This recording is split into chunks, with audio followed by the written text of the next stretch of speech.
son, where'd you find this? Buckle up, buttercups. It's time to get down to business. It's the Totally Legitimate Business Podcast. Totally legit. It's the Totally Legitimate Business Podcast, and we're here back with the ridiculous intro and another very, very exciting guest. Today, we have somebody who is breaking so many new grounds, but also touching on many ancient pieces of knowledge that have been known for a long time. We've got the wizardess of sound herself, Mandara Cromwell.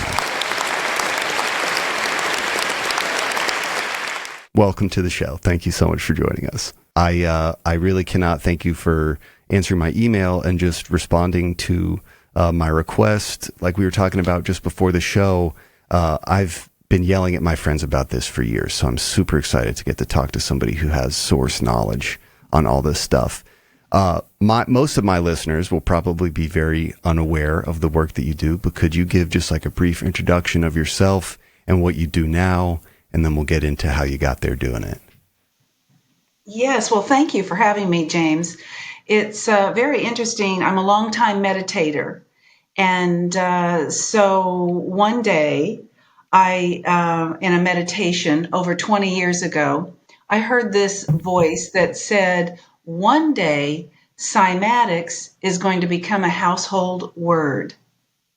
And I knew about Cymatics, but at that time, it was really way under the radar. And it's so exciting to see now that it's popping up everywhere, because the term Cymatics comes from Dr. Hans Jenny, and he was a Swiss medical doctor and natural scientist, and he coined the term cymatics, which comes from the Greek word chyma, meaning wave, to describe his experiments. And so he was the first person in modern day to use technology to make sound visible. So he really is the person back in the 1950s, 60s, and early 70s, some of those years, many of us were, either just a thought or not on the planet yet. Yeah, but no, sure. Here was this person, in the last 100 years who launched in technology this amazing science. And so what I'd like to do is start and tell you that his work was one of the most profound pieces of literature, reading about his experiments, that really impacted me in a very profound way. So I think maybe I better start at the beginning, which sure, let's do it. is that before sound, because if I tell you about my beginning, you will understand why it was such a turning point in my life when I discovered his work. So as a child, I grew up in a rural area, and there was a Catholic Gothic-style architecture church that my family attended every week. And this architecture really launched me into the study of art and architecture throughout my school years, and actually graduated college with an art degree. But what really was very significant in this experiment or in this experience of all my childhood years was the sound of like the Latin Mass that was being sung, and how the sound bounced off those arcs and those columns, those spires, the inner workings of that architecture, and how I would feel it come alive inside my body, inside my head. And then after college, I went to India. And probably the most concise way for me to describe that part of my life is to read just a couple paragraphs from my book, which is titled Soundflower, The Journey to Marry Science and Spirit. And so this particular couple of paragraphs takes place right as I'm graduating college, and somehow or another I end up at a meditation retreat. And I have never at this point studied meditation, but had discovered when I would become very quiet, I had more power over my thoughts and over, my choices in life, and all of those benefits of what we know now of as the benefits of meditation. So I found myself at a meditation retreat with Swami Muktananda.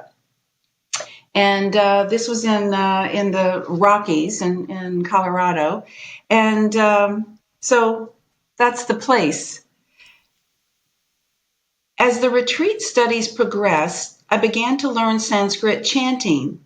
It is known as the language of vibration, which I wasn't surprised to discover.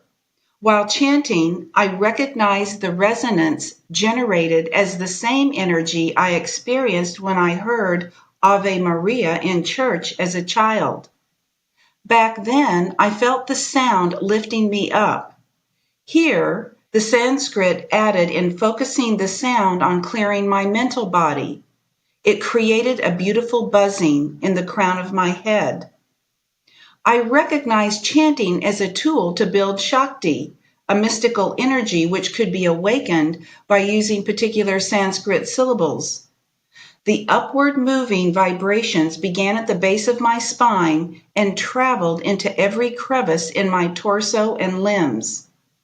A certain type of inner heat streamed upward, clearing the energetic pathways as it climbed to the top of my head. Each of the Sanskrit sounds had an effect in my oral cavity. As my tongue tapped at the roof of my mouth, it produced an experience that was both intoxicating and full of spiritual ecstasy.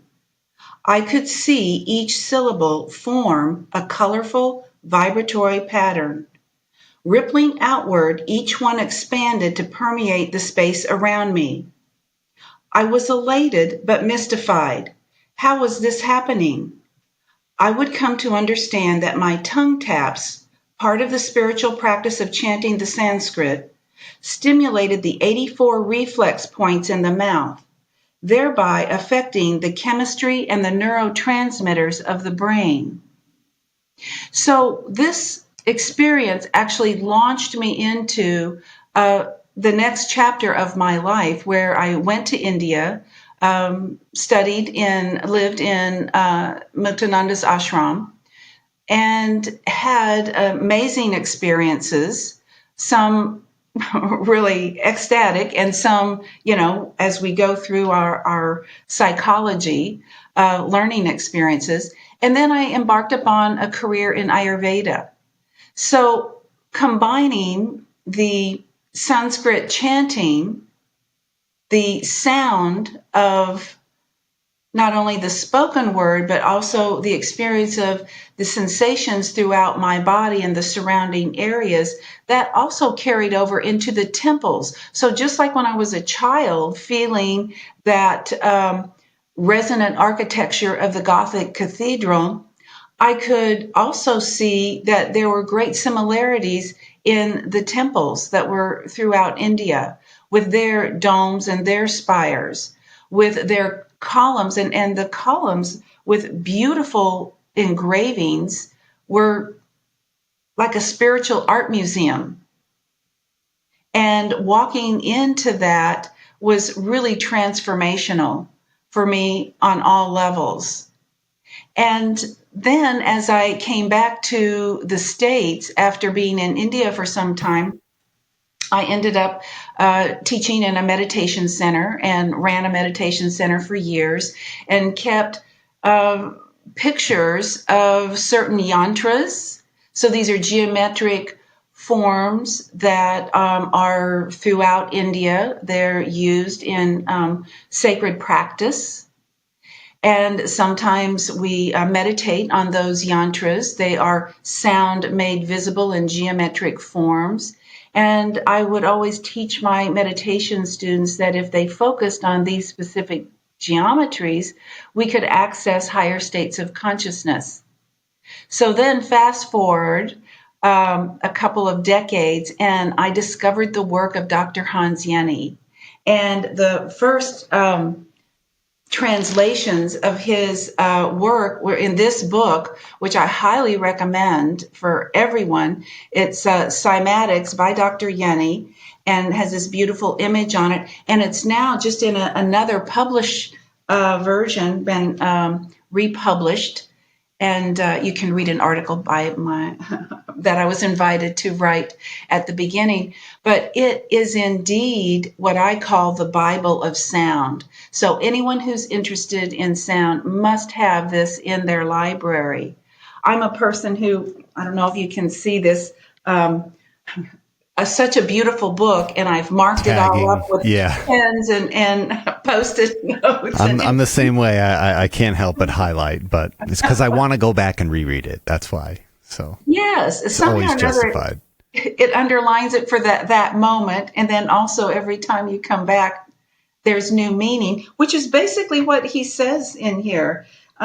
He says, he was hoping that all of the students in cymatics would understand that the phenomena witnessed on the vibrating surface was always the product of a larger field. He's telling us throughout this whole book to not get stuck on the minutia, but take the view of the whole field, that we are part of the field.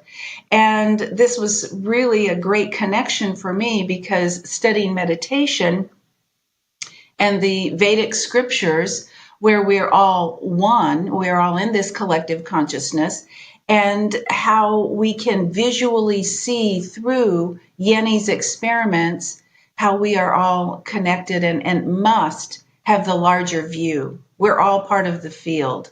And, for reading his book, of course, you can take so many things from this book, not just the science, but also the philosophical view. Sure. And the art of seeing these sound made visible images come to life. If you ever get a chance to see footage, the person who publishes this book is my longtime friend, Jeff Volk.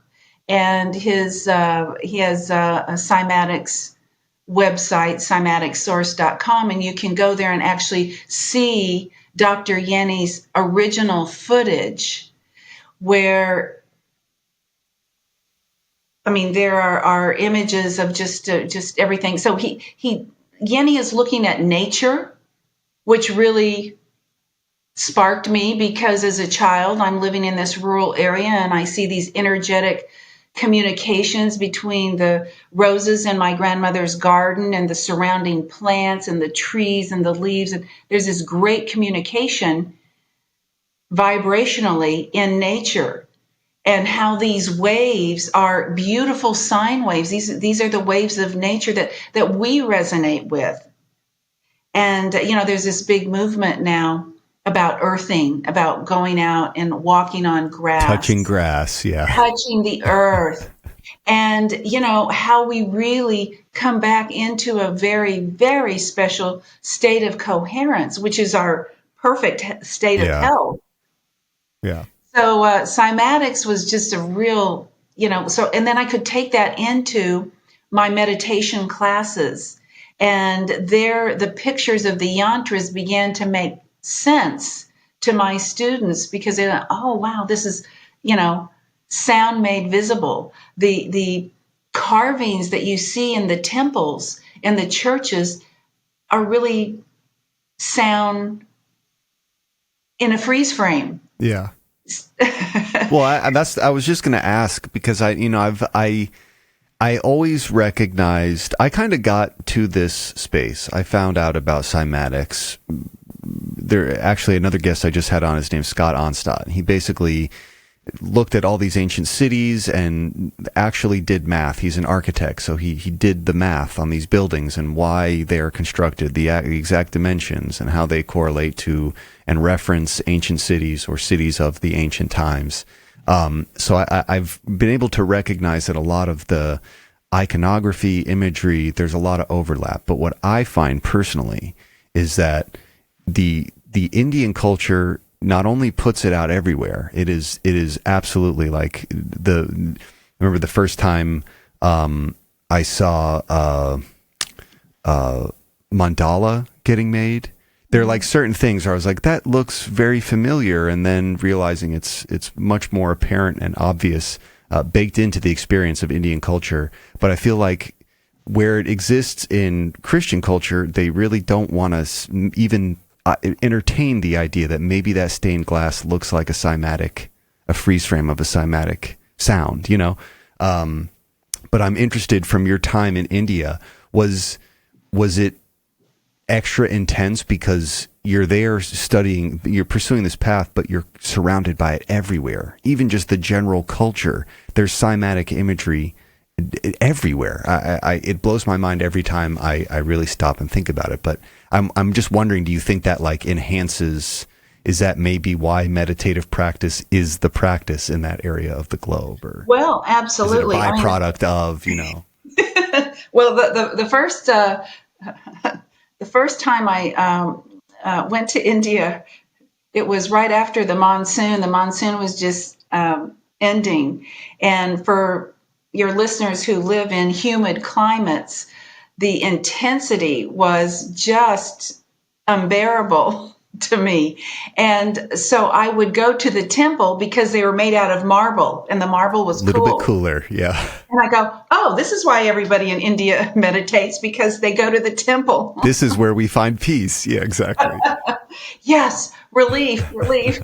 But really, I found, that was the first thought.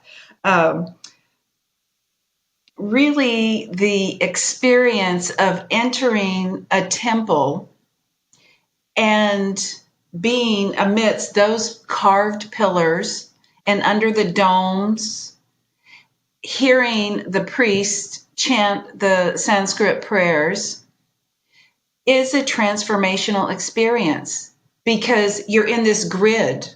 I call it the sound vibrational grid, and you have to be changed. There's no way that you cannot walk into a temple like that and not feel the vibratory field.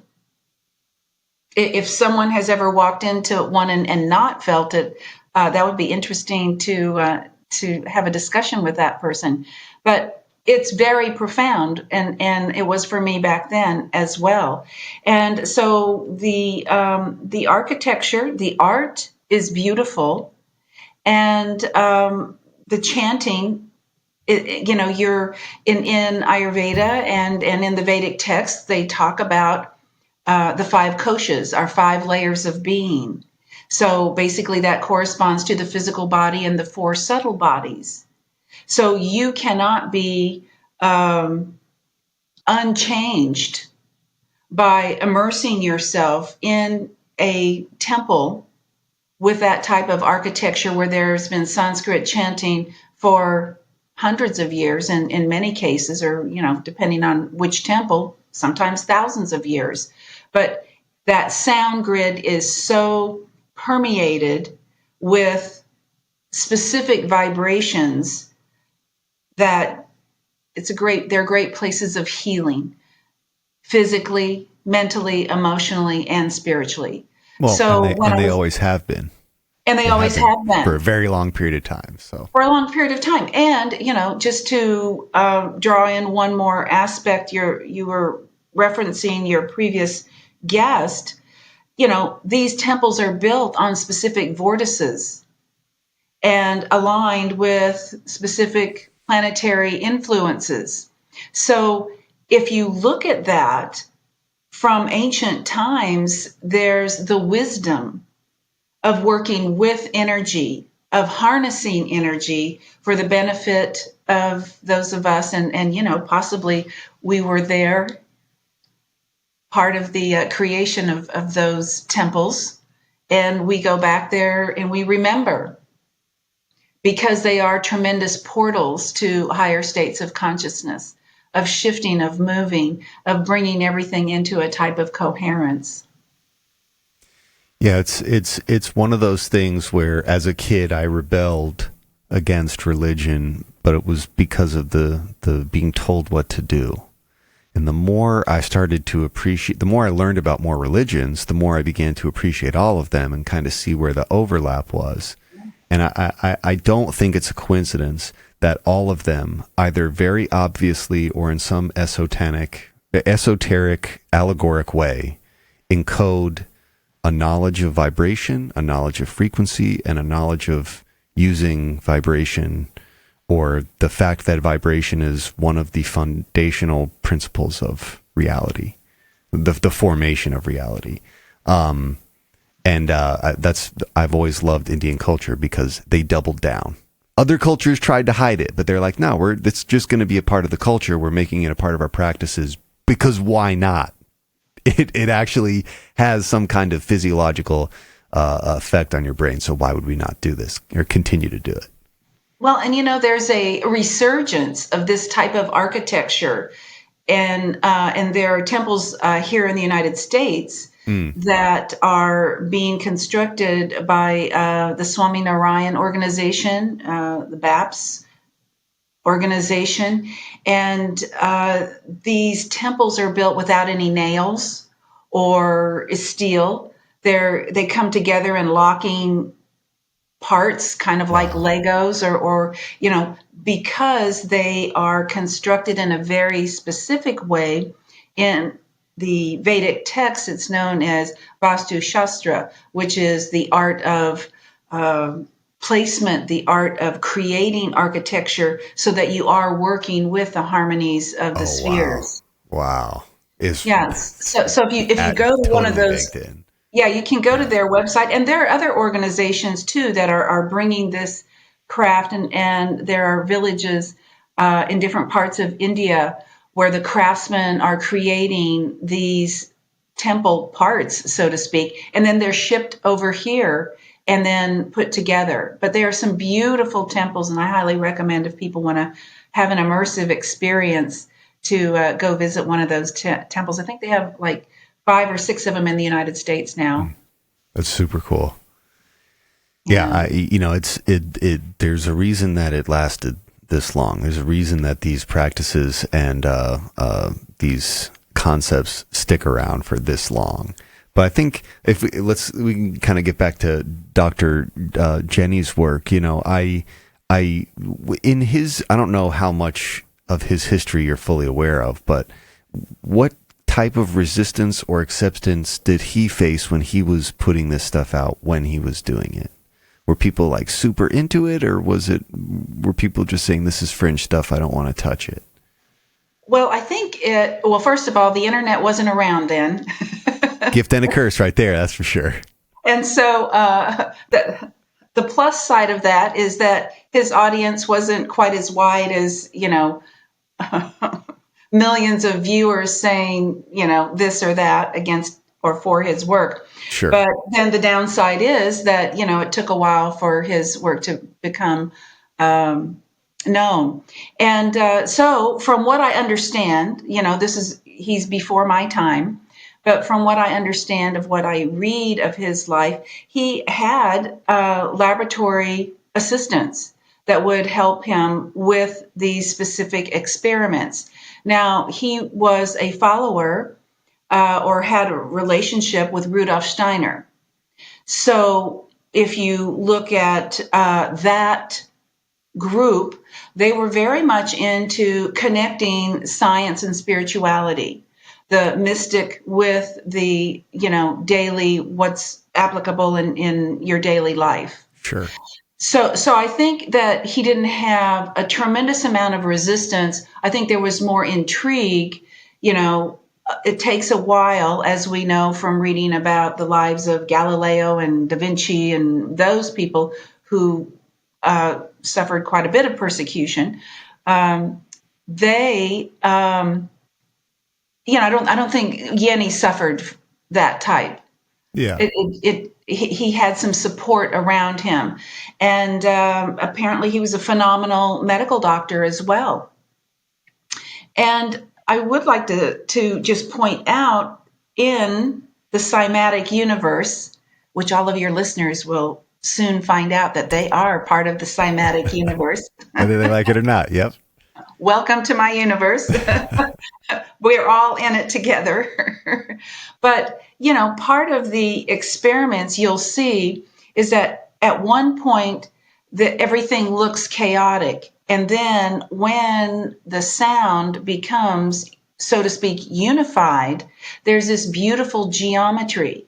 But then it must change because that is the nature of our world. We're constantly changing. So you're referring to the Hindu influence of architecture and philosophy. And, for a while that was very, very much poo-pooed. That was too woo-woo. That was too, in the West, the honoring that many gods was just, not acceptable. But now we're coming back into, so I'm associating this with the cymatic cycle of time. So we have the explosion of the new ideas or the revisitation of the old ideas. And now we're coming back into a type of coherence where, I remember when I first came back to the United States and had a meditation center, people thought that was just crazy. Yeah. But, that was not favorable. And Where was it? Where did you do that?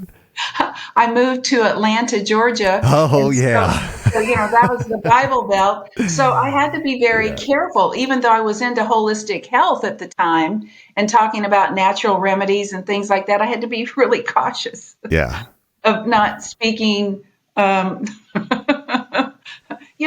Saraswati and Lakshmi and Ganesh.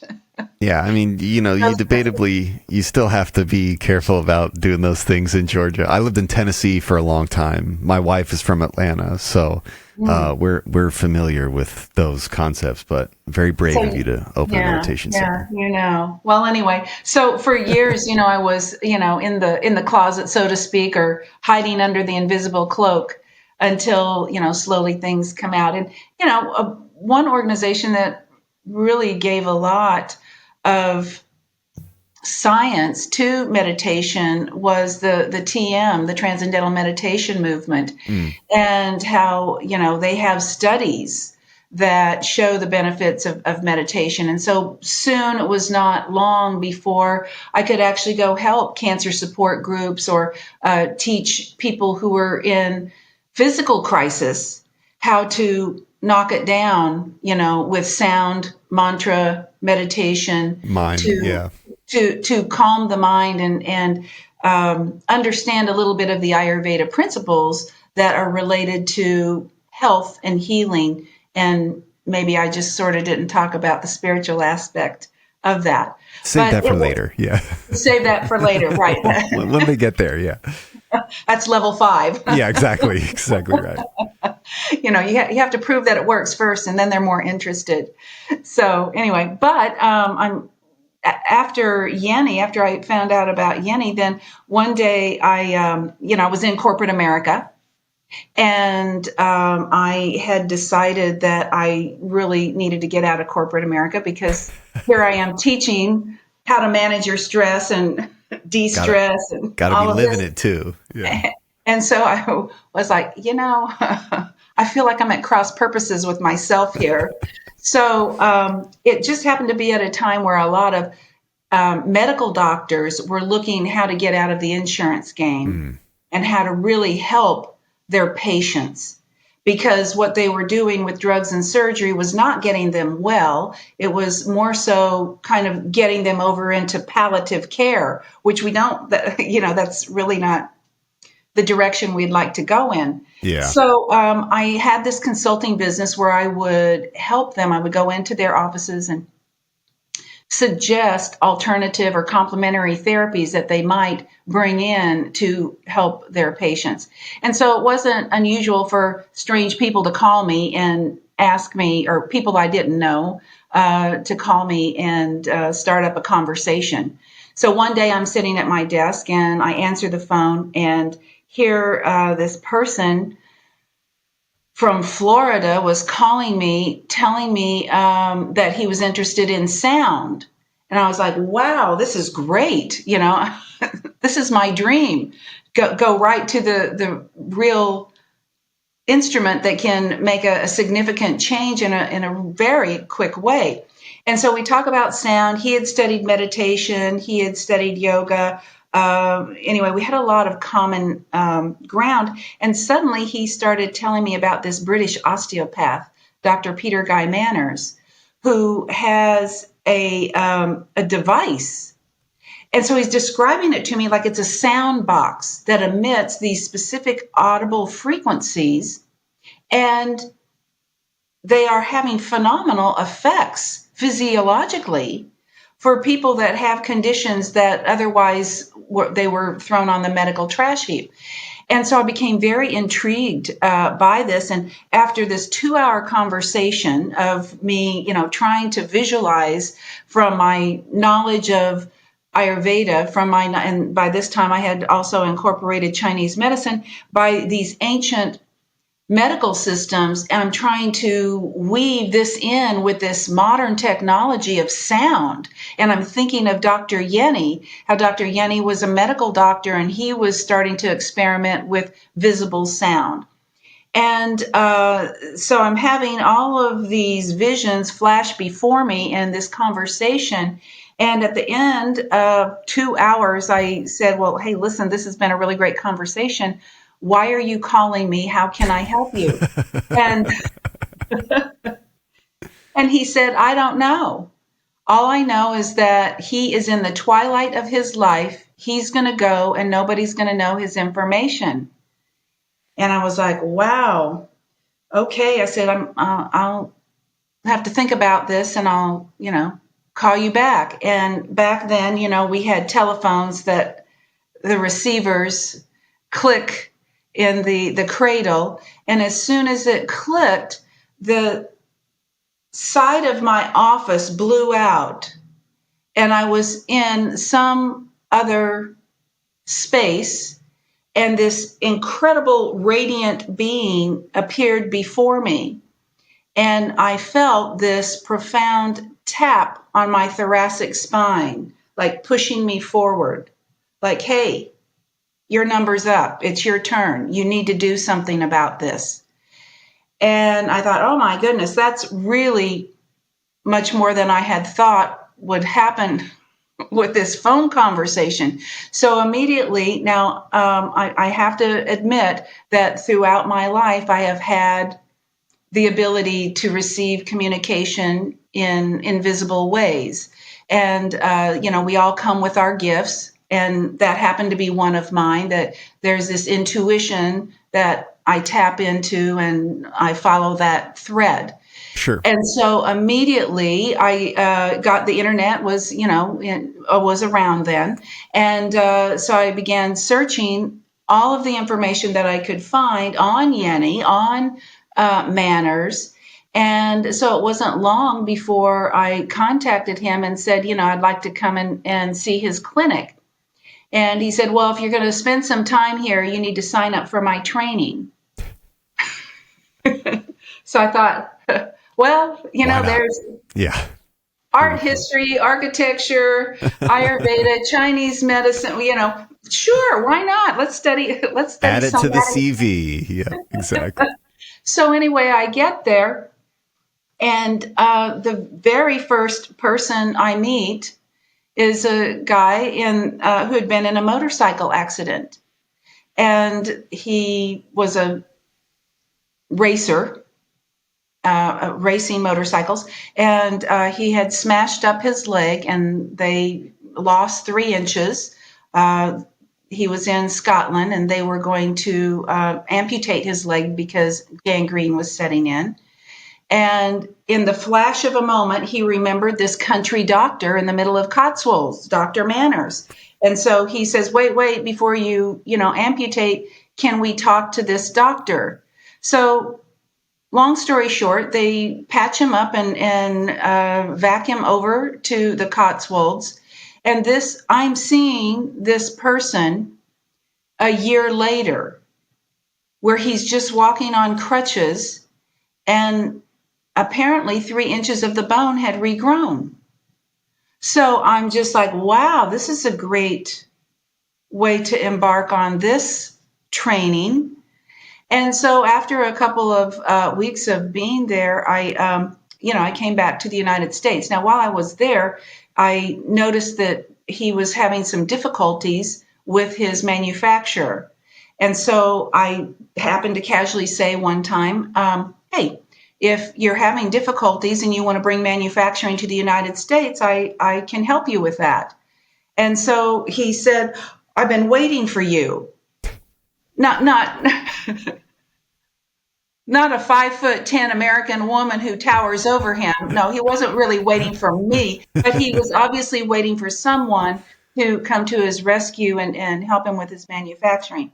So that began my business relationship with Dr. Manners. So there's this parallel going on in my life where I'm actually embarking upon a career or a path of study, a diploma, and becoming a cymatic bioenergetic PhD. And I'm also researching because back then he had no evidence that this was really happening. I mean, I met the guy in the waiting room.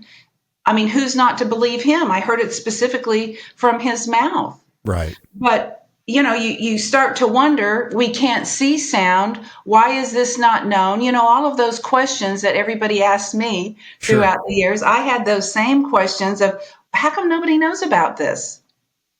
So anyway, I came back to the United States and began doing that research.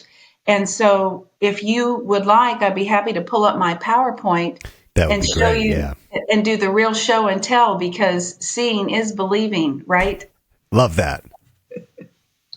So this is Dr. Yenny, you can see in the upper left with his experiment and all the instrumentation that he used to conduct his experiments. Now, in this particular picture, you're seeing a plate where he's put sand or possibly lycopodium powder. In this case, I think it is sand.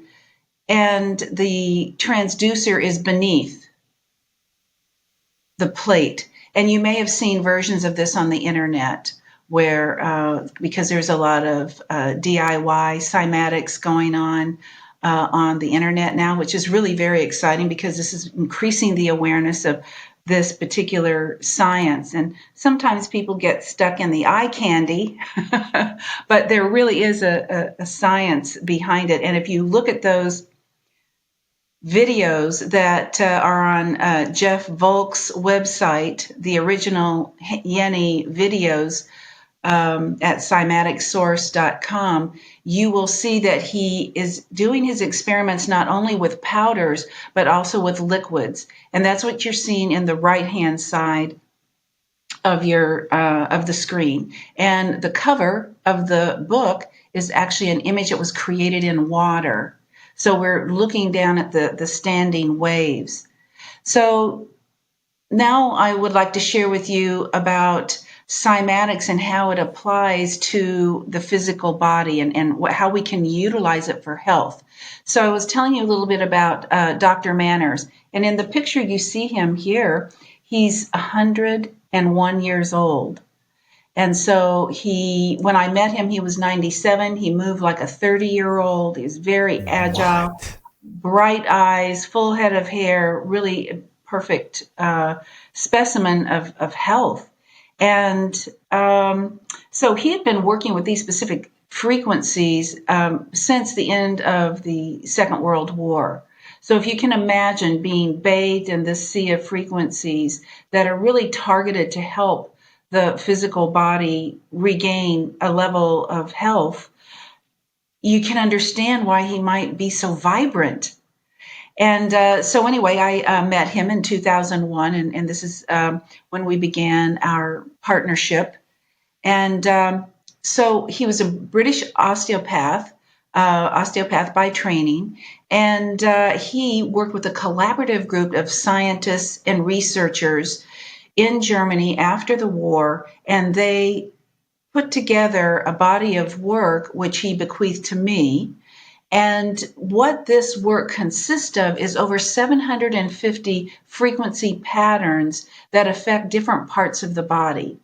So to kind of wrap your head around this, I've done my best to display on the right side of the screen that there's a special quintet that plays to your liver, and then another special quintet that plays to the gallbladder, and another special quintet for the pancreas and the thyroid. And so each part of our bodies has this very special quintet that keeps us in harmony.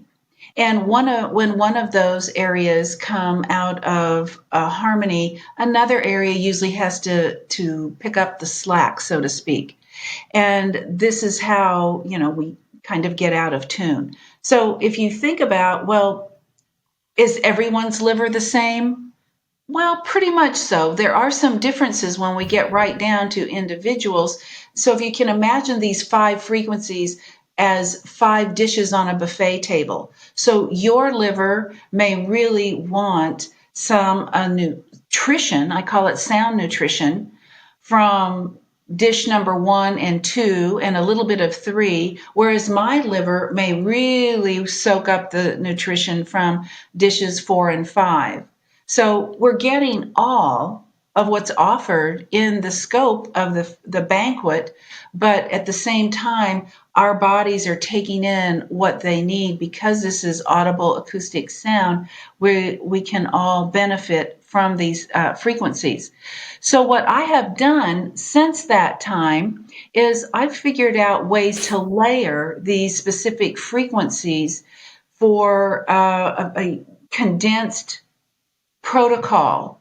So all of the protocols that I've created are 30 minutes in length, which is basically mirrors when a patient would come to see Dr. Manners, they would be 20 to 30 minutes in length for a session. So I have figured out, and I'll explain this a little bit later, but this is basically the AMI frequency patterning that I'm sharing with you, which is one of the things that I discovered after working with those frequencies. Then I also improved on the delivery system. So from Ayurveda and Chinese medicine, we know about these specific pathways that course through our body. And in Chinese medicine, we know them as meridians. So these are the rivers of life. And when energy becomes stagnant or constricted around one of these rivers, then that's where we kind of set up and inflammation begins to build. There's a real sluggishness. We begin to lose parts of vitality. So I named this a series of devices, AMI devices, Acoustic Meridian Intelligence. And this is a very effective communication system because we're using audible sound. Their sound is traveling the pathways, going specifically to the areas of the body that it's needed, because the body does have an innate intelligence system that it knows exactly where to take the sound. And so today we have the AMI 850, which is the current evolution of my inventions. And this particular device has 20 channels. So the first 10 channels that I came out with we call the Cyma 10. And so these are 10 channels that affect all the major systems of the body and help with pain relief. According to the FDA, this is a class 1 device to help relieve pain and stress. And gosh, we all have a lot of pain and stress in the world, don't we? Ain't a shortage of that right now. That's for sure. Physical and emotional. Yeah, it's all there.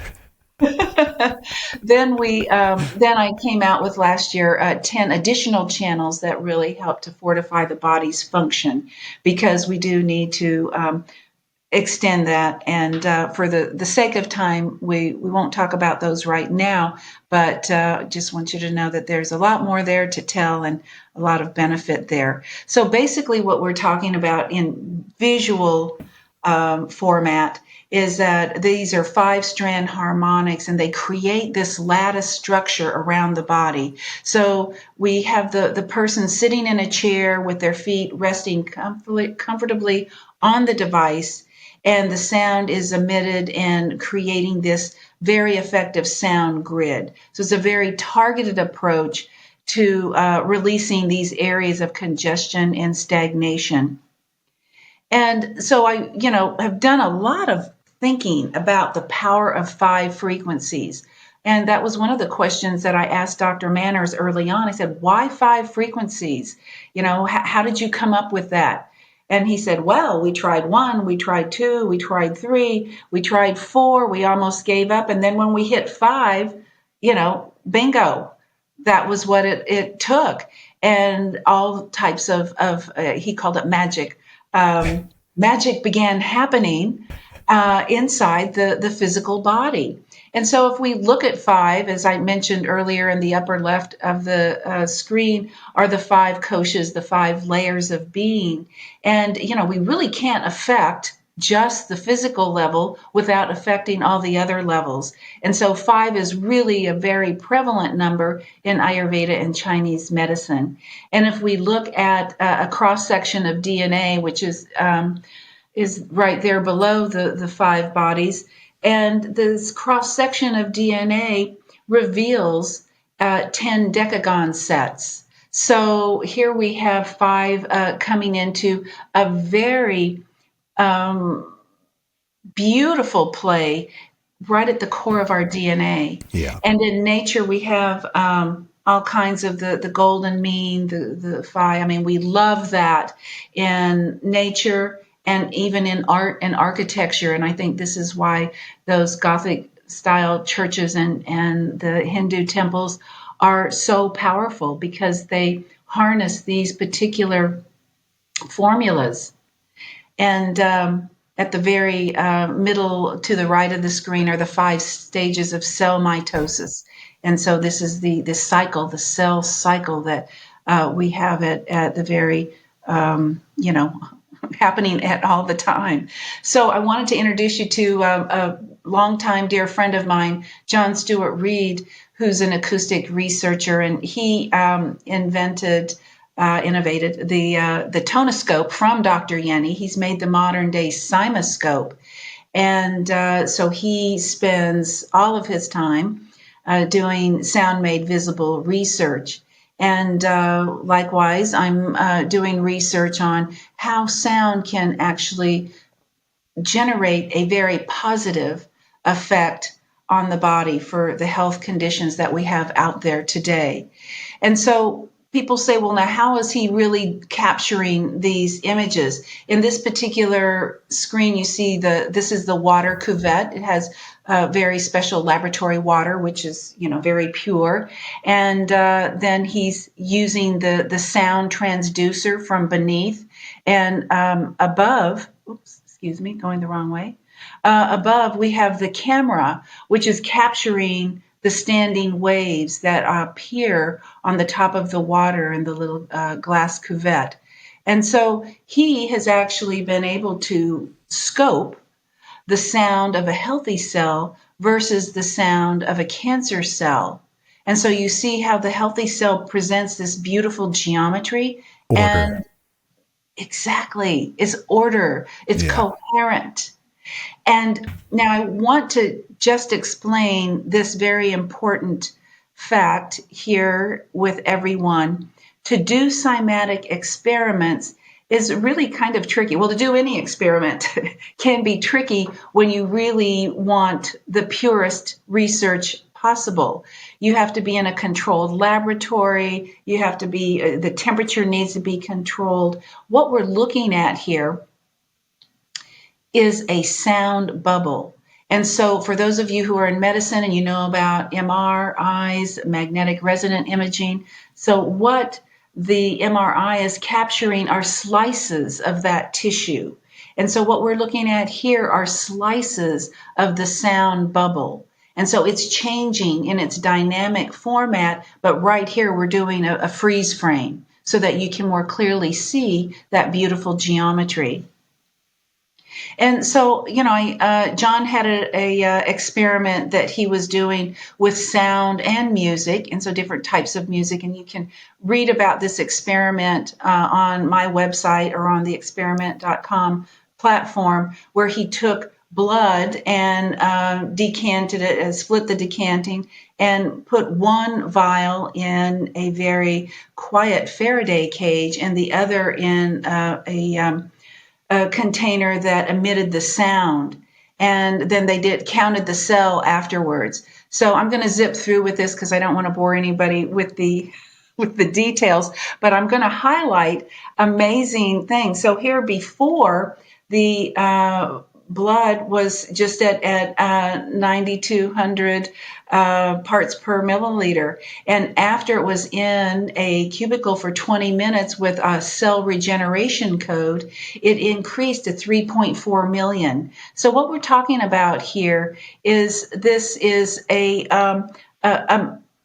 cell membrane that is regaining integrity, and it's increasing the oxygenation of the blood cells. So this is a really terrific thing to have happen, because as we are all here on the planet at this time, we need more cell viability. Yeah. And so in the second experiment, we still have the 365% increase in the cell viability, but we also have an increase of over 15% of oxygen. Oxygen, yeah, that's crazy. That's really crazy. Isn't it? So anyway, that's very exciting. And then here are some of the 5 frequency codes that we have that he experimented, because, I want to know that what is happening here. How can we benefit people in their health?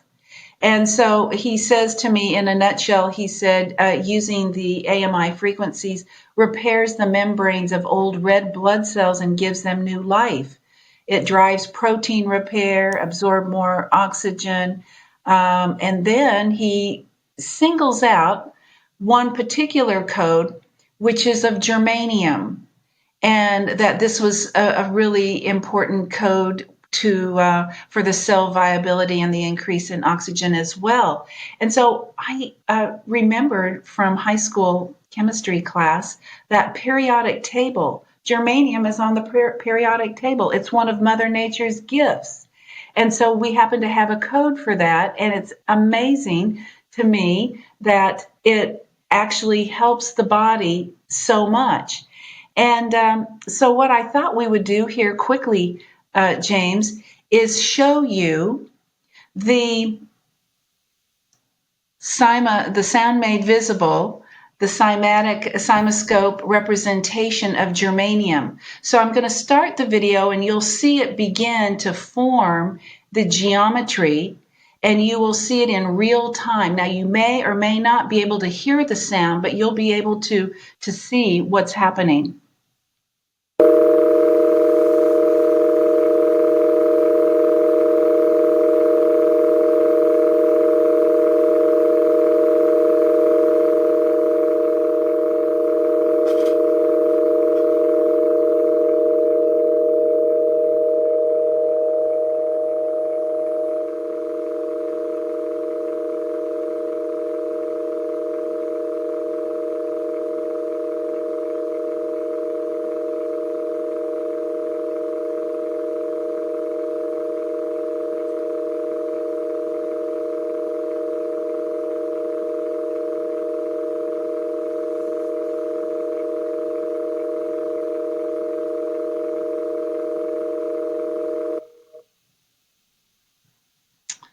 We all need a little germanium every day, right? Yeah, I'm soaking that up. Love that. So if you could see, while it was in its dynamic state, you could actually see a 5-pointed star emerge. Well, I think that and one of the things that, like I was telling you before, I have a background in audio. I have a degree in audio engineering, spent more of my life recording and manipulating audio than anything else. And one of the things that blew my mind when I became aware of Cymatics was the first time I would see a dish like this resonating, I would think, without knowing any of what you just discussed, that looks like a living organism, looks like a living cell. And I also knew a couple things from my understanding of just the basic physical principles of sound, resonance, phase cancellation. These are things that any person with 2 speakers could demonstrate. and even resonance. In class it was just, how does this relate to recording in a studio? But once I started to extrapolate that, everything has a resonant frequency that is based on its form and structure. And if you do very simple math, you can find a cell or a sound that will excite that even down to the cellular level, because everything that has a form and structure has a resonant quality to it. And the thing that really blew my mind was watching somebody performing these tests and doubling frequency. And the image that you would get every time there was a doubling of frequency, which, again, from my understanding of sound and harmonics, makes very simple physical math sense. When you double that frequency, the image that you get becomes a more complex version of what it was before. In a abstract way, that's the same thing that happens to like the sound on a frequency chart when you're looking at harmonics from the fundamental to the top order. The math is just very simple. You can calculate all of this stuff. I don't know. It's super exciting to see this, and it's super. This is why it's exciting to me, is that this is, when you really look at it, this is basic physical principles of form and structure. They've known about it for a long time. Medically, it's exciting to see people becoming a little more open to it. I've been seeing a lot more posts recently about doctors trying to straight up evaporate cancer cells by hitting it with finding out its physical structure and then hitting it with something 180-degree phase out of that and killing it. That's a long tirade. The question here is,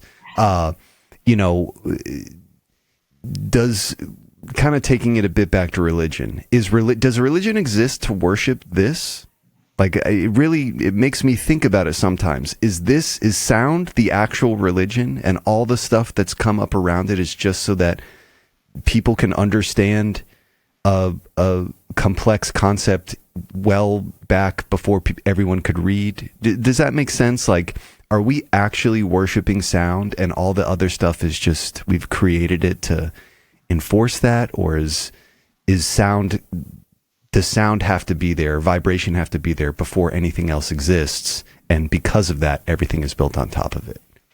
There's a Vedic saying, and this is a paraphrase, this is not an exact quote, that we are the world enjoying ourselves. So the Lord, Shiva, Shakti is coming into formation. It's all part of the divine play. And so when you look at cymatics, this is exactly what we're seeing, from the very, cosmology down to the cells. We are in our dynamic state.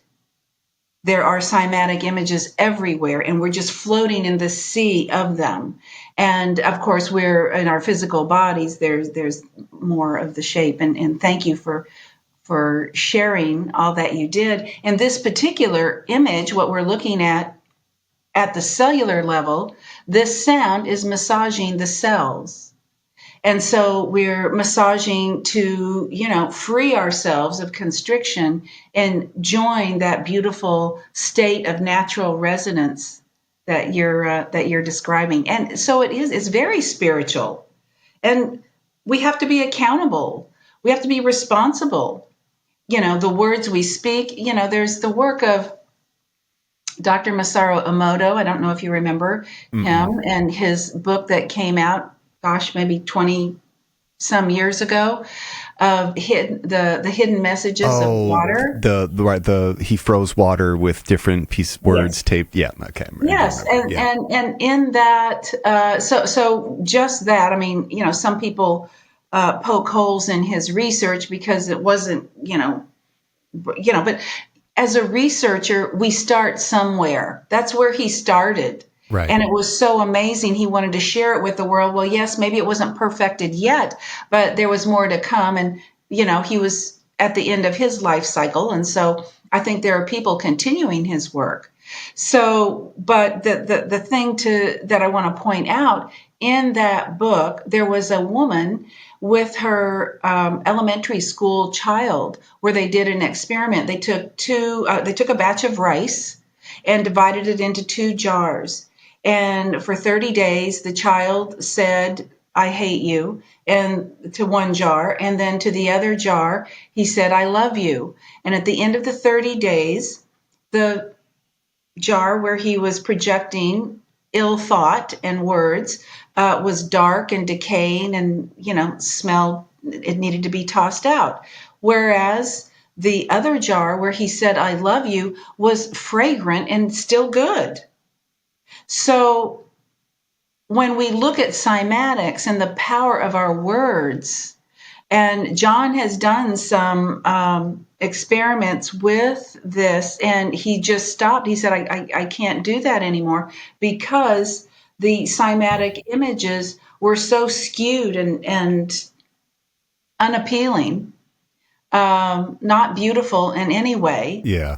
And so, this is cymatics in our universe. So the words we speak, and, going back to the 5 bodies of how the physical representation of a condition is in both Chinese medicine and Ayurveda, the physical representation is an indication of some process that has been in existence for some time, and now it's just finally manifesting in the body. Mm-hmm. As we, in my research, as I, look at, interview cancer patients and people who've had chronic degenerative conditions for significant periods of time between 10 and 25 years, we always at some point find the emotional hit that started this process. And many times it's unconscious, but as they retrace and go back and do the work on themselves, you can find that point where in Ayurveda we call it the mistake of the intellect, where that process, that where we made that mistake of that wrong thinking that we're not divine and we're not great. So anyway, I'm going to move on. I'm going to move on here and just I wanted to explain just a little bit more about cymatics since, I feel the cymatics field is just as important as the health field. And so here, John has for me colored the different standing waves. And so you see what's on the top, but there's actually more frequencies coming up through, as they surface on as they come to flower on the surface, because it truly is creating this sound flower on the surface. Another one is coming up to bloom very shortly. And so here you see the different layers. And here you can see, in my particular case where I'm using 5 frequencies, you see how they're all layered in that beautiful 5-fold flower, the golden phi. So here I'm sharing with you some specific research very quickly about my devices and my creation. So we know from John's research that we increase oxygen and we fortify the immune system and increase the blood cells. And what we notice I use thermal imaging, which is another technology where we can see the body. And I want to say, James, here, that this is a very exciting time because we're now developing and perfecting technologies where we can non-invasively see what's going on inside the body. And so this is called thermal imaging. It's a camera that is measuring vascular activity, and it does not touch the body. So I'm going to go through some of this very quickly. So here's before. This is an 8-year-old injury, this person in the leg. And this person had to take medication over the counter sometimes at night to be able to sleep. So the red is indicating the inflammatory process that's at stake there. And after 20 minutes of being on the device, you see it dissipate. and then we check 25 hours later, the sound is still working. Yeah. So I have found that this type of sound, therapeutically applied, is continuing to work for 48 to 72 hours. So, and then here we have, this is a condition called peripheral artery disease. As people get older, they sit, and it's particularly now in our sedentary lifestyles, the blood goes down, but it has a hard time coming back up. And so what you see on the left side of the screen is a lot of inflammation. And so after the 15 minutes, you see it dissipating. So that's a huge help to the body. And then here we have some diagnostic ultrasound outlining. Now, this tissue of this torn tendon is actually equine tissue. So this is, but it's very similar to human tissue. So we can't really say that it totally regenerated human tissue, but we can say that it totally regenerated this 95% tear where they wanted to put the horse down. And gosh, what could it do to human tissue? It's at least worth a try. Yeah, I'd say. Hey, if it were me. Yeah, I would happily sign up. Please do not take a knife, please. So anyway, so we got lots of people who with peripheral artery disease and lots of people with torn tissue in the United States right now. So anyway, what I want to go through here is linking up thermal imaging. And so this is a before picture. And this is actually a breast pilot that we did because the thermal imaging technician that I was using initially, she was so impressed. She said, gosh, could this really be true that you're diminishing this inflammation so quickly? And she said, what would this do for my breast patients that, are having problems?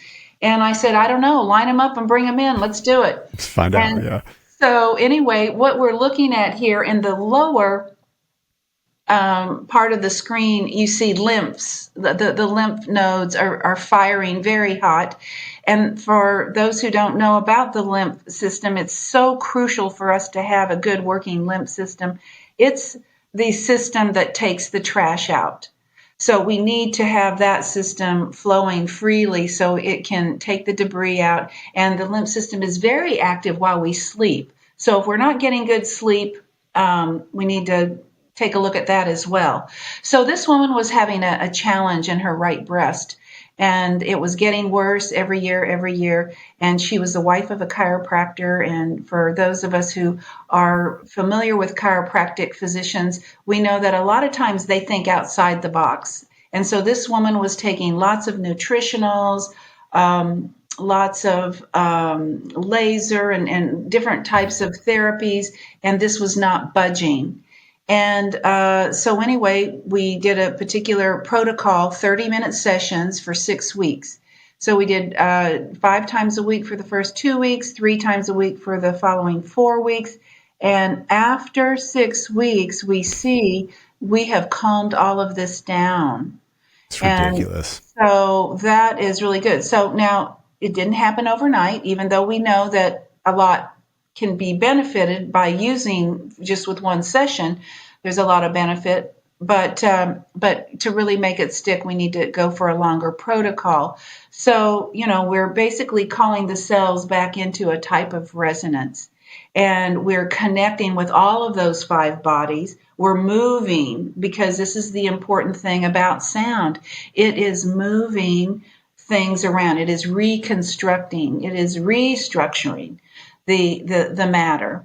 And so we help to mitigate the pain and stimulate the vagus nerve, gets the natural killer cells activated, releases the stress hormones, the cortisol, etc.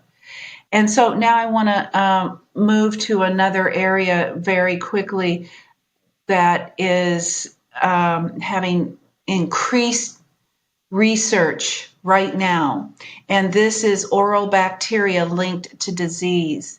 And so if you want to go to PubMed and you want to look at this, just put oral bacteria linked to disease in the search bar, and you will see that there are over 2,000 results. And actually, there's probably more by now. and by year. And so you see by 2020, it was greatly increasing.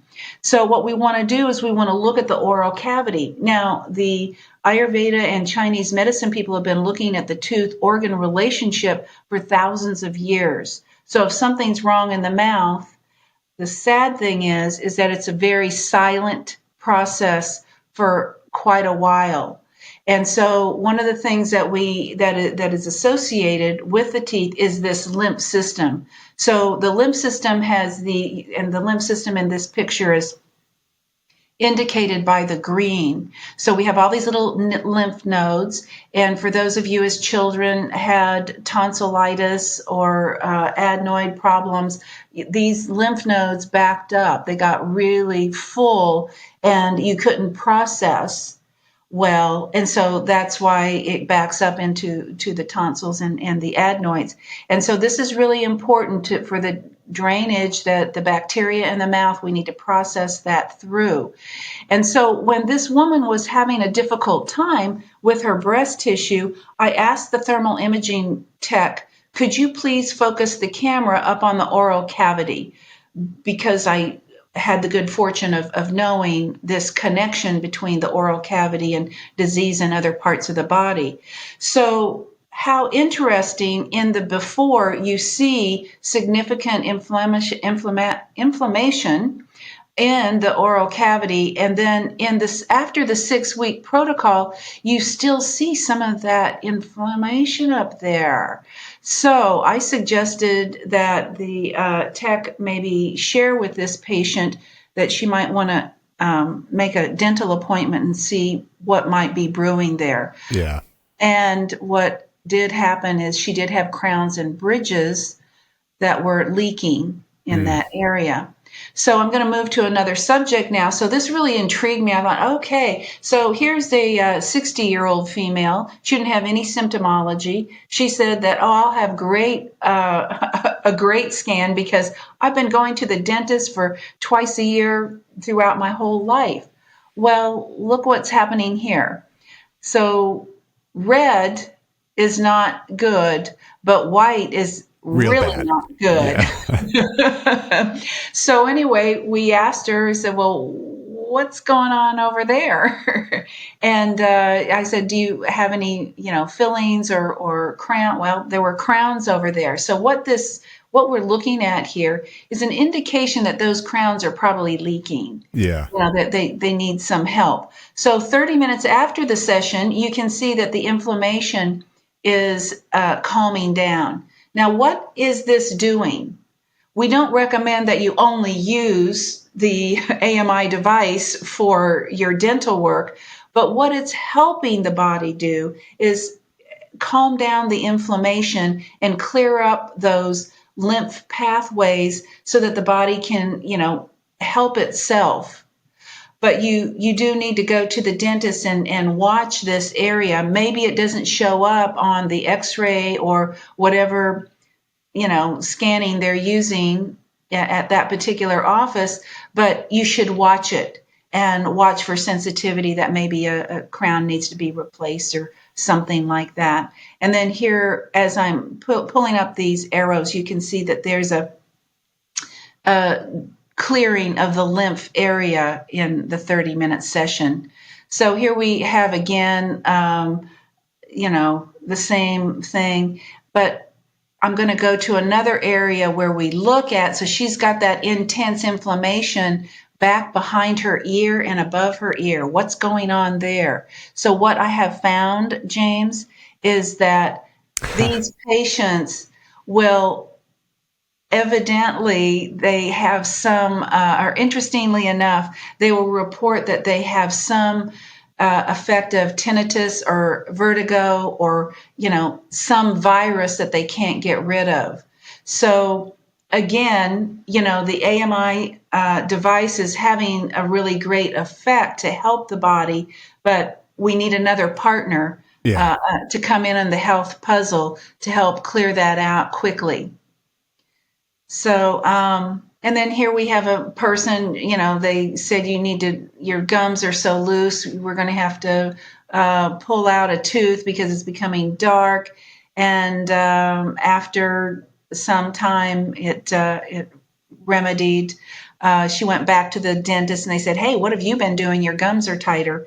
So Absolutely yeah. nuts. Anyway, and then, I have so much research that we could go on and on here. But basically, I want to say that you can sit comfortably in a chair for the AMI device. You can put your hands on it. It runs through the Meridian pathways. You can lie comfortably on a massage table. And our children and pets love it. So, Well, I think that's the most interesting part about all of this, and even when I was learning. Before I even got to you and Cymatic, when I was just learning about Dr. Manners and his devices, what I love about this is that it is so non-invasive. And everyone, maybe not at Dr. Manners' time, everyone could have this technology in their home now. Now we can, with the deployability of microprocessors and all that. But, I and again, just for my understanding, you definitely reiterated a bunch of times, but this isn't something that would cure you of diseases. It wouldn't magically remove anything, but it would put your body in the best state to deal with and then heal from, in combination with whatever other doctors were telling you for specific portions of the ailment. It reestablishes some kind of order in your body so that it can operate and heal appropriately, if that is my understanding, if that's correct. yes, well, according to the FDA, we can't make any medical claims, but what we can say is that we help the body mitigate pain and stress. And so a lot of times when the pain and stress is gone, the quality of life is recovered. Immediately, yeah. That's exactly what we're looking at. So I don't know if you'd like me to get in to one more very interesting aspect. Is about emotional health. So, I knew what was going on now in the physical body. I could map that and see what was working, what wasn't working. And as I mentioned, that I'm always interested in the interpenetration of all of the 5 layers of being, the physical body and the subtle bodies, as I learned early in my life, exists in Ayurveda. And so anyway, there's a camera called polycontrast interference photography. And so this is measuring the energy fields. And so I found the person in the United States who was the best with this technology. And I called her up and I said, "Hey, I have this sound device and I know it works on a physical level, but I want to see what might be going on energetically." So she's a psychologist, and so she had quite a few patients who had come to her for physical and emotional pain. But so we went there, my team and I, for the weekend and did lots of before and afters with this particular camera. And so I'm just going to share one very interesting case. Here, this gentleman is a mechanic, and he's 2 years post-knee surgery. He still has pain in his knees. And so we do an intake form, and we ask, were there any significant events that happened to you in your life, anything recently? And he says his mother passed 4 months ago from pancreatic cancer. They had a very turbulent and abusive relationship since childhood. And he admitted that he does deal with feelings of anger, frustration, and grief, and felt that he never really got to end the relationship like he would have liked to. So this is a lot of really great information to look at energy. So we looked at the legs, and so in this particular camera, you see it's a little different than the thermal imaging scans. But before, you see the pain and inflammation in some red and pink, but you see why he's having the pain. And after the 30 minutes, you see that it's dissipating. So this didn't surprise me because of my experience and all of my research using thermal imaging with the AMI device. But as we looked at the upper part of his body, you see that here is like this muzzle around his mouth. Mm.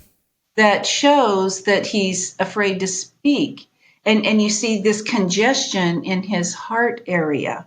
So after the session, you see that the area in the heart is a nice green, which in this particular case, the green is a good color, is what you want to go for, to put it very simply. There are other markers, but without explaining the whole technology to you, we'll just say green is good.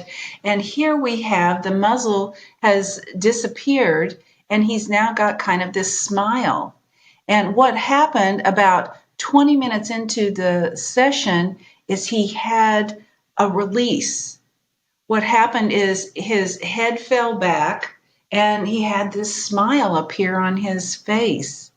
So we did not address any of this upon his leaving because we can't really say anything when we're doing studies like this. Sure. But he did turn to us as he was leaving and he said, "Could I return for another session?" So he obviously felt some shifts within his body. And we did lots of other emotional clearing. So the device is helping the body, the mind, and the spirit for that. And then I have one last little glimpse of some research that I did on. So, James, I would love for everyone in the world to have one of my devices because I think it would help everyone. But not everyone has one at this time. So I was trying to think, what can I do to get healing just out to as many people as possible? What resource could I manifest? Could I create? And so I wondered if I could use Cymatics, the actual images, that imprint, could that help them?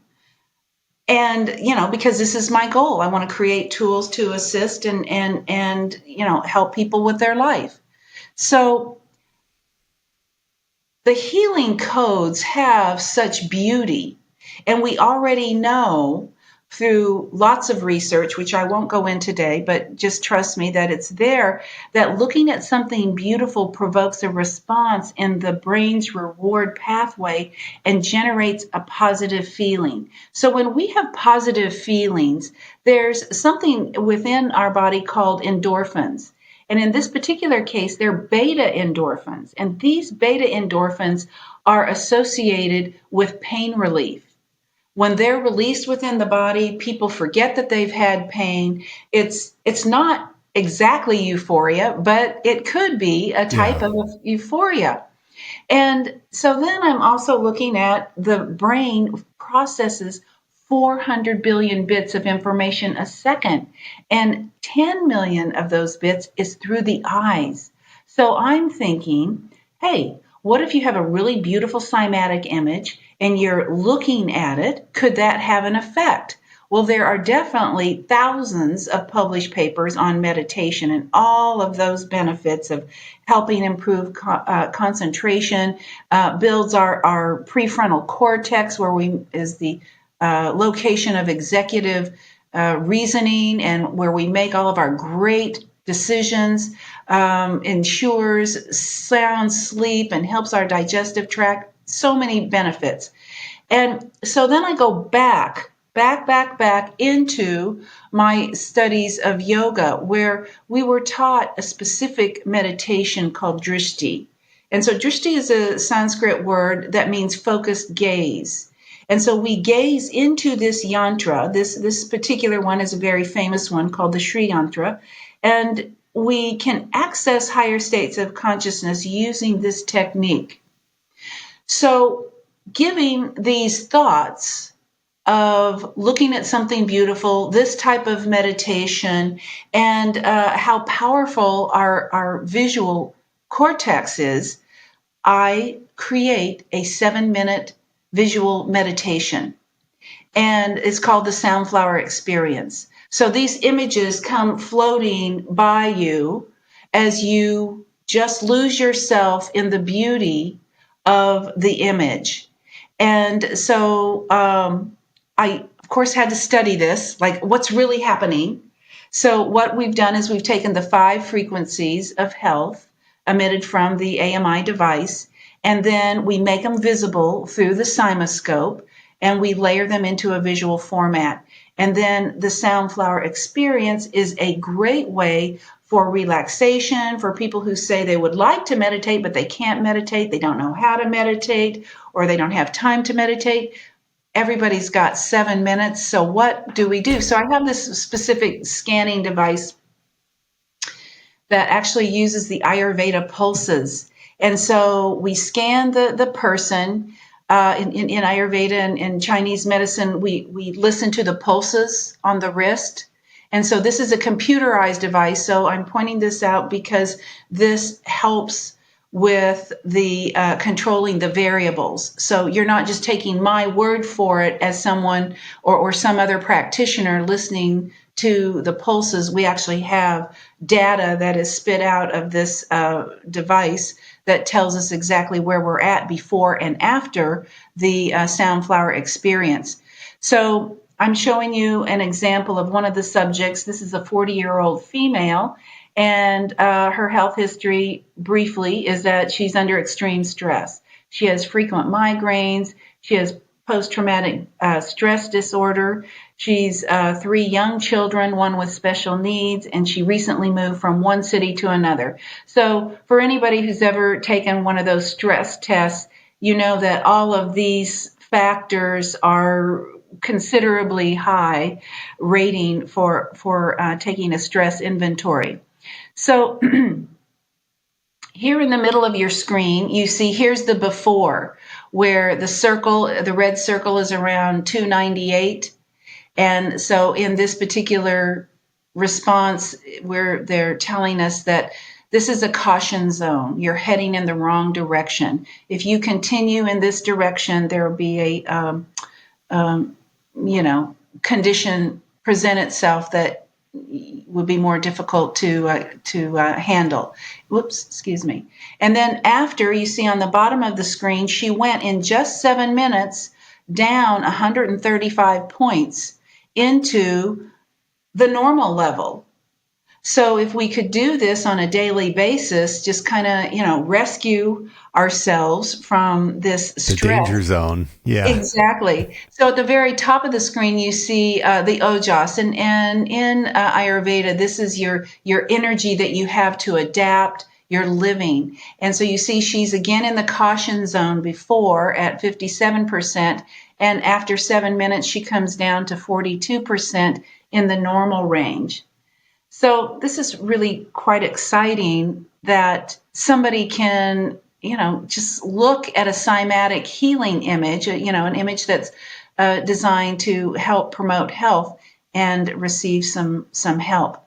So what we do at my house is every night before dinner, because we don't want to be upset from the day and try to digest food that definitely impacts the digestive process.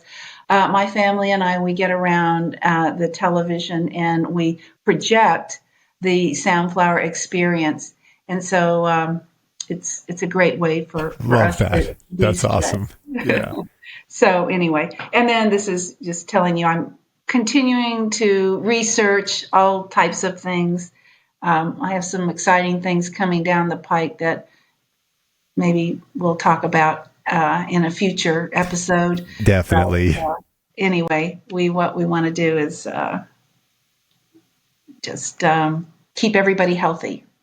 Well, and this, I think the reason I'm really happy to have you on here is because now we are at a point where we can actually say this is measurable. There are so many things over the course of human history that at one time were thought to be magic, but they weren't magic. We just didn't have tools to measure it. And now that we do, I think the correlation here is super strong. I think the reason that this has been a part of just about sound or vibration or the use of sound or vibration in a therapeutic way is part of every culture that can be, it's pretty well documented at this point.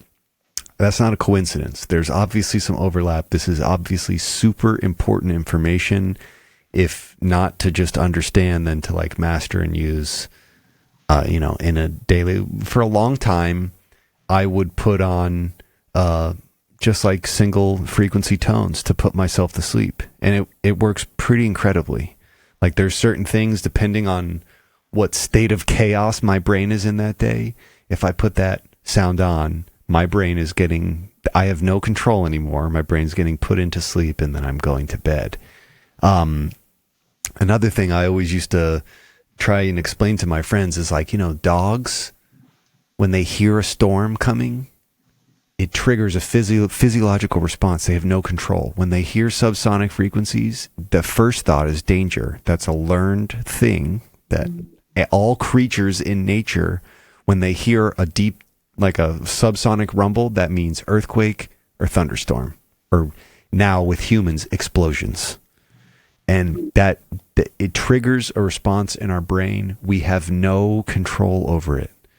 And I always try and explain that to my friends, like these things have a sound can have a very profound impact on the physical chemical processes in your brain, and you react to it in ways that you're not even, in the same way that humans get put into whatever brain state when they're watching TV, or in the similar but not completely related way, what music offers people, putting people into a specific state of mind just by what they're listening to. That's a physical process that's occurring in your brain. And I'm not saying there's some kind of conspiracy where artists are trying to control your thoughts or energy, but that's how we respond to sound. It's that important. A thing that would always trip me out was the equal loudness curve. Are you familiar with that at all? Oh, tell me. So equal loudness curve, this is really only relevant to like studio or audio recording, but humans don't perceive all frequencies at the same level. Like if we were to hear a frequency at 2K, a 2K sine wave at X decibel, and we heard a subsonic frequency at X decibel, the amount of power required for the subsonic sound to us as loud as that 2K sound is considerably more. There's a curve, it's called the Fletcher-Munson curve. I'm going to pull this up. But basically what this means is that humans perceive different frequencies. We perceive them louder or quieter. They're not actually louder or quieter, but because of the construction of our ear, we perceive them to be quieter. And in order for us to hear subsonic frequencies as loud as we hear frequencies in, let me pull up a bigger one. So if this is 20 to 20,000, there's a particular spot between like 1 and 5K. It's called the presence range. And those are frequencies, 1,000 to 5,000 hertz, that have a very specific wavelength, like a measurable height, for my listeners who don't know what that is.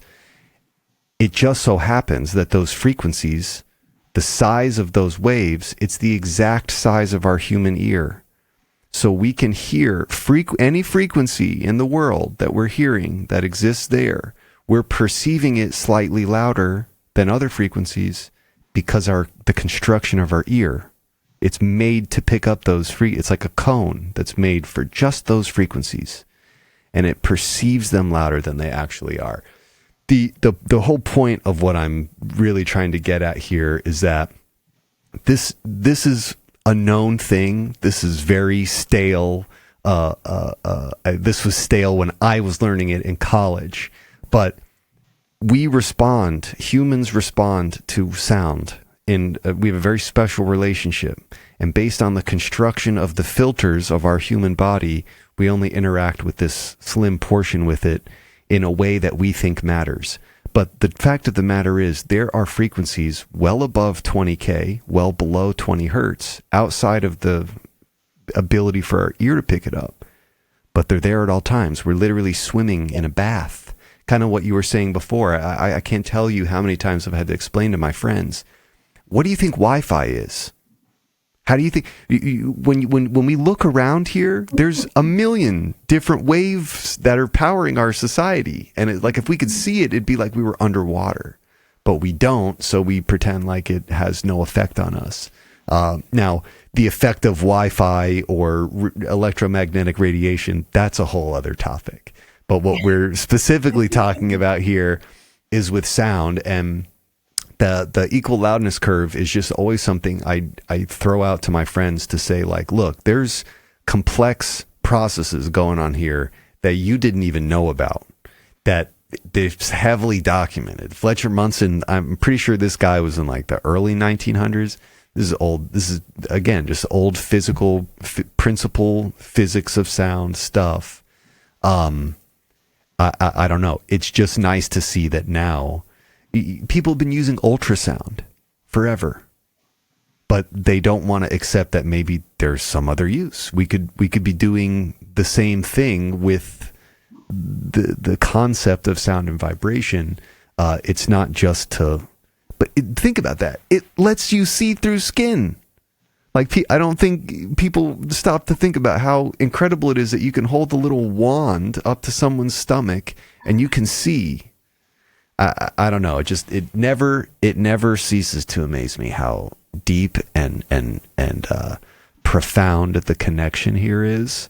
And it's super exciting. You know, I've watched a few appearances that you'd made, but I think I only saw one where you kind of like breezed through the PowerPoint, but just seeing the, again, tangible details, like we did this and then this happened. It's taken me so long to just find that information. And I remember watching one thing with Dr. Manners where it kind of sounded like he was getting a little upset at the resistance of people, or him trying to explain it to people and then being like, this is goofy science. I'm sure in, England in the 80s, it was very stale and conservative. They were probably hard sells on anything, much less the fact that sound is going to heal you. But he was weary of of being the odd man out. He was weary of trying to convince people. So at his clinic, he called it Cymatic therapy, but he also, was known as an osteopath. And so people would come to see him. They didn't care. When you're in pain, you don't care what, please. Just help. I want help. Yeah, exactly. Out of pain. So, using the Cymatic therapy was just part of going to the doctor for the people in that area. Mm.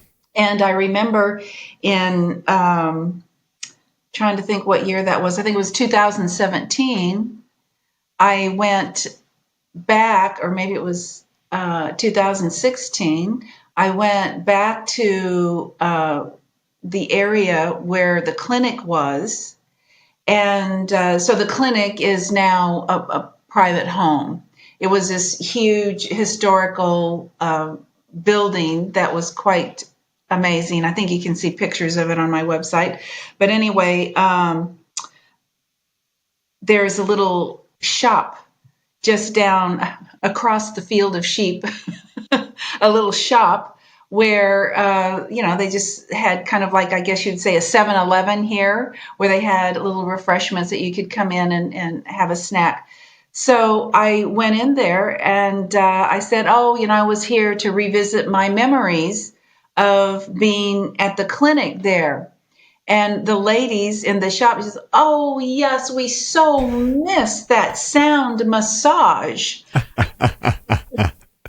So, they would go for the sound massage. That's awesome. And that's what it was called. So it was, to the local people, he was the doctor who helped them.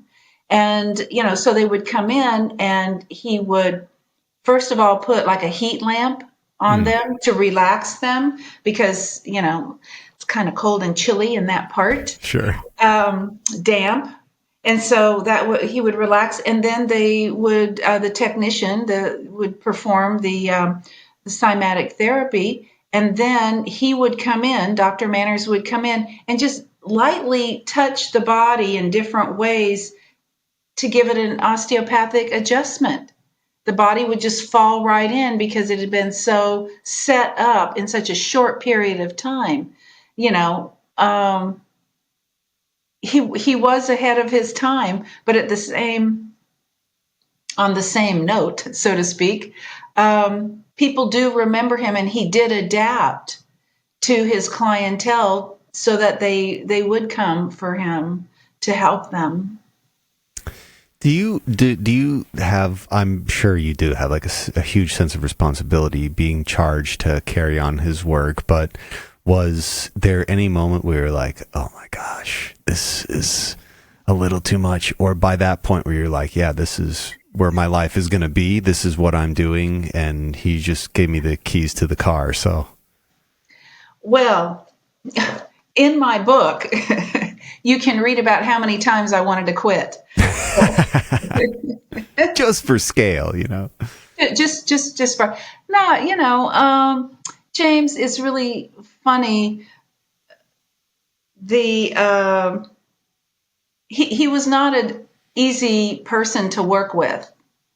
But I think that if we read the biographies and autobiographies of other people who were like him, it's that you would read that they were not always just so easy to work with. Sure. But when times would come, I go, why am I putting up with this stuff? Because we did have a personal dynamic. You know, I'm 5'10", 145 pounds, American woman, looking at a smaller stature, British, prim and proper kind of guy. Prim and proper. He always, you know, came with his, you know, and I hate to say his little suit and tie. He looked so cute, you know, but so I don't know what you know, I'm just me. I can't change this. Yeah. Physical, but I have no, and after a while he said to me, he said, could you please sit down? You know, I have to look up so I go, oh my gosh, I had no idea that was an issue. And so, you know, we learned to work together. There was a time when I was working on the diploma and he loved the fax machine. And so we would be and he wrote some very endearing letters, teacher to student, to me. So those I prize. And but there were times that, you know, things were very difficult. And I would just go, I don't need this anymore. This is just, you know, somebody else needs to come and do this. And then, as I shared with you earlier in the program, that visionary experience that I had with the angelic being appearing before me and feeling that tap on my thoracic spine, that tap shows up and goes, you know, no, you can't quit. Sorry. And so, you know, one of the things that we had heated discussions about is how do we take and make this therapy user-friendly. And so, you know, and this is kind of part of being an entrepreneur. I think any entrepreneur that's listening to this will agree with me. When you're envisioning and when the ideas are coming in, you have so many threads of possibility that are just falling, you know, cascading through your mind, and you go, well, what about this? What if I pluck this string? You know, and so one of the things was that, you know, we need to make this user friendly. This, if sound really works, we need to get it out to as many people as possible because the world is really hurting. Yeah. And so we had he said, no, you cannot you have to have a practitioner. You have to do this. They have to study all this. And I said, I'm not talking about the real advanced portion of this. I'm talking about just getting people out of pain. Yeah. Getting people that are going to the drugstore to get either over the counter or, you know, hard pharmaceuticals to get out of pain. What if you could just use a little bit of sound to take that down? And so anyway, that's where I started. So when I brought and I had the ability, I made the first device for him to mirror sort of what he was working with. But all the while, I'm thinking, this has got to be easier. We have got to get this user friendly. So yeah, it is a huge responsibility, because in my research, and I can't talk about a lot of it because that may be perceived by the FDA as seductive, and we don't want that. But if you knew everything I knew, if you could see in my research all the things that I've had success with, you would go, holy cow, we need to get this out there. And I think that time is coming. I think it's better. For decades, I have flown, under the radar, and navigated the waters of the FDA very well. I've never been reported or anything confiscated or anything like that. But I think finally medicine is beginning to see that we need to be partners. We need to, if you have a heart and you want to help your fellow brothers and sisters get out of pain, emotional and physical pain. If you could help people do that, then they can have the pharmaceutical and the surgery. And that is one thing that our medical schools are. I have a sister who's a physician. She's married to a physician. I know how much material, how many journals, how many conferences they need to attend every year to be able to keep up with what's going on there. And that's just from the drug world. Yeah. So my heart goes out to them. They would like to learn this. So who is educating those physicians? We are. All of the people listening to your show, all of the people who are out there talking about a possible holistic approach, a non-invasive approach, we are the ones who are driving this curiosity. We are the ones who are inspiring our medical personnel to possibly look in another direction. Yeah, and we sure. have them doing. I mean, I can't tell you how many oncology nurses have become, AMI practitioners, because they say, I just get tired of carrying poison to the people. And so they just say, I have to get out of this. And so the people are looking, not only the doctors, but also the nurses, the support staff. They see what's going on and they go, gee, there just has to be a way that we can help. Yeah. I took the Hippocratic Oath here, and what we're doing is breaking that every day. I even as a kid, I could kind of understand that, like, the medical system we have looks like it's more of a Band-Aid system than it is a cure system. They'll give you a Band-Aid, so you have to keep coming back to get a new, fresh Band-Aid. And I'm not discrediting doctors. I'm not discrediting medical science. There's plenty of aspects and areas of medical science that blow my mind. I'm every day I'll read something new that's like, oh my gosh, that's so cool. But in particular with pharmaceuticals, it's a money game, and the real importance is making money for the shareholders. It's not making medicine that really, solves anything, forever cures problems. And even kind of what you're saying about sound too, it's not necessarily like it's something that's just this is done forever. But if you're doing this every day, if you're bombarding your senses with this information every day for a few minutes, over time that's going to add up. And if 5 or 7 minutes can make an improvement to your overall mental health for the day or physical health, why would you not do that? I don't know. For me, it's one of those things. Everything requires maintenance. You want things to last a long time. You got to make sure you're using them and taking care of them. That includes your body and your brain. And I feel like sound is definitely a cheat code, not just with your favorite music and the mood that music can put you into, but actually using it in the way that you're using it. And it's super exciting to see that there is so much information about this out there. And, I've got another guest who's going to come on and talk about Royal Rife too, but the depth of the amount of people who have been experimenting with this in the modern scientific sense over the past 100 years is kind of crazy, and the things that they've come up with are pretty nuts. I just want to thank you again for kind of getting into a little bit more of those details. A lot of that stuff was new for me. I'm sure it's going to be new for a lot of my listeners, but I guess like overview, how has your view on sound and vibration and resonance, how has that changed over your time studying it? And or how has your thoughts about medicine and therapy changed over time studying it? I'm assuming they're going to intertwine at some point, but.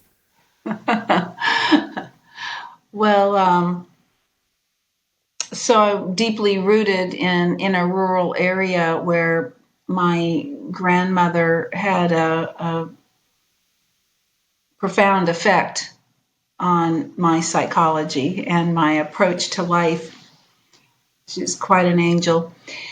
Anyway, we used a lot of natural remedies as a child. And, we lived with nature in the sense that, of course, I lived in a modern house and all of that. But, I lived on a farm. In the country, yeah. And we had, we weaned the calves by the sign of the moon. We cut our hair by the sign of the moon. We did all of these, what some people would think is crazy, but I will tell you, if you wean a calf at the wrong time of the sign of the moon, and that calf will bellow for its mother for 2 weeks. Whereas if you do it, on the right sign, it just is a very easy process, and the calf and the mother are just happy. So I grew up in that kind of natural world where, we, every spring we got dewormed, right? The animals and all of my sisters and I, because that's what we did. So we follow the natural cycle. And, we could launch off here into Rife and Hulda Clark and those types of pioneers who talk about what parasites and candida and fungus and all of that. That's a whole, and so I'll save that for your guest who's going to talk about the efficacy of using frequencies for those situations. But the fact of the matter is that I was always enrolled in what does nature say? And so then when I went to India and started studying Ayurveda and the herbs and the different therapies associated with that and the Vedic scriptures, there's the possibility. I always held within myself the possibility of total regeneration. But then when I came back to America, though I was running the meditation center and I had that core belief, I would see Western medicine taking people down another road. And because of that, and the scientific research is very seductive.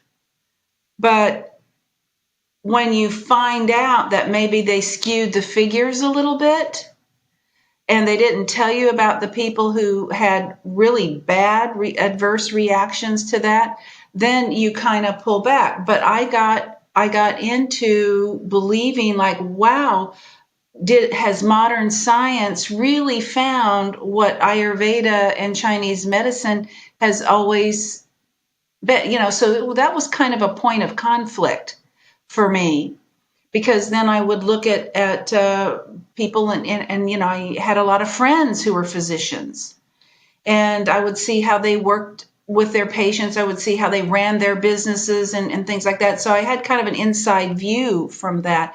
And then when I met Dr. Manners and began working with him and so he had no research. He didn't have MRIs. In his time, this is technology that's even getting better, better today as we speak. And so as I'm seeing the true power of sound, so I'm kind of at this top-down approach from the spiritual is now hitting the physical. And, about 15 years ago, I was like, oh my goodness, this has I've got to do everything I can to hurry and research as much as possible and get this out to people. So yeah, it becomes a huge responsibility. And, many of my friends have retired and they're like, why are you still working? I'm sick of this. I'm out of it. And I go, I can't retire. Just a friend of mine called me the other day. She said, hey, I'm taking this cruise through the Danube River or something like that. And I said, oh, that sounds so wonderful. I'd love to do that. And she goes, when can you go? And I go, I'd love to do that if I could. She said, why are you still working? I go, well, first of all, I love what I do. And I love helping people. And, I can't give it up yet. I'm waiting for somebody to hand the torch to so I can retire. Well, and I imagine after spending so much of your life doing this with all the crazy, just technology in general, getting the way that it is and as ubiquitous as it is, and the possible benefit of AI once we understand how to harness that to its true potential, I imagine it'd be kind of hard because it's like as soon as I leave, some crazy shit's going to happen, and I want to be here. I want to see it. I want to know about it. If I leave, if I step away from this right now, we're on the exponential portion of the technology curve. So it will be very crazy to see what kind of happens in the next couple of years, especially with regards to medical stuff.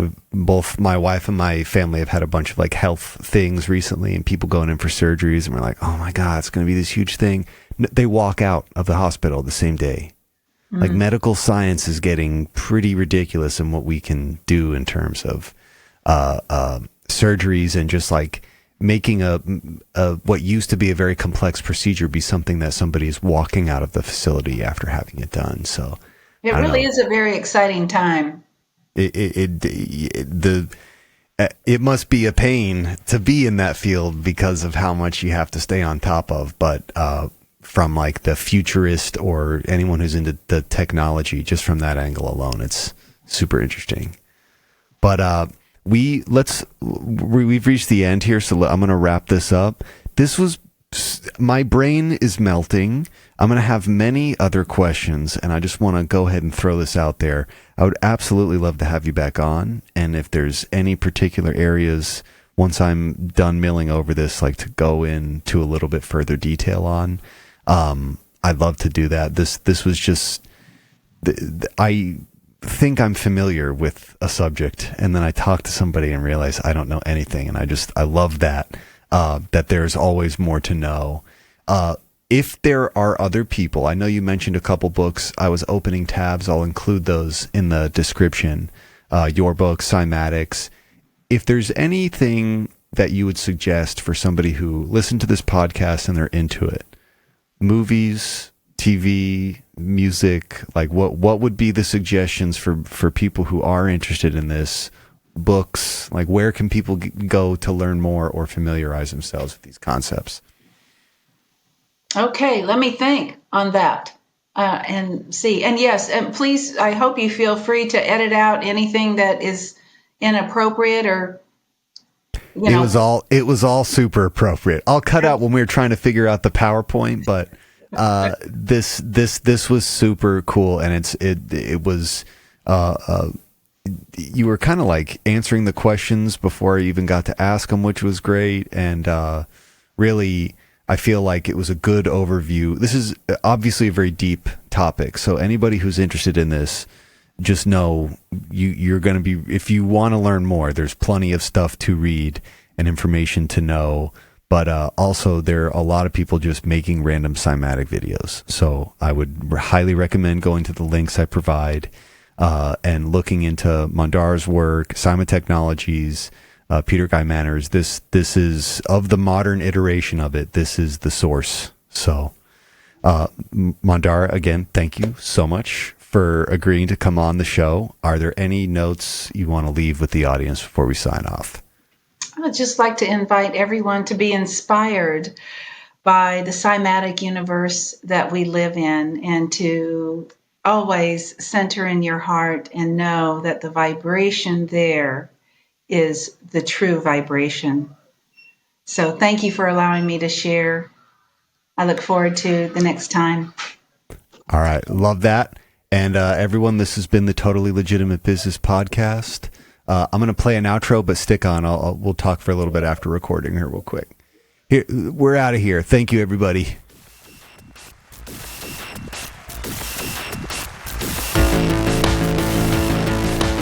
This has been the Totally Legitimate Business Podcast. The end. With your host, James Oliva. Executive producers, Clint G and James Oliva. Literally no one cares. Sound design, mix, and master by James Oliva. When will this end? Thank you for listening. Now get back to work. Move it along, buddy.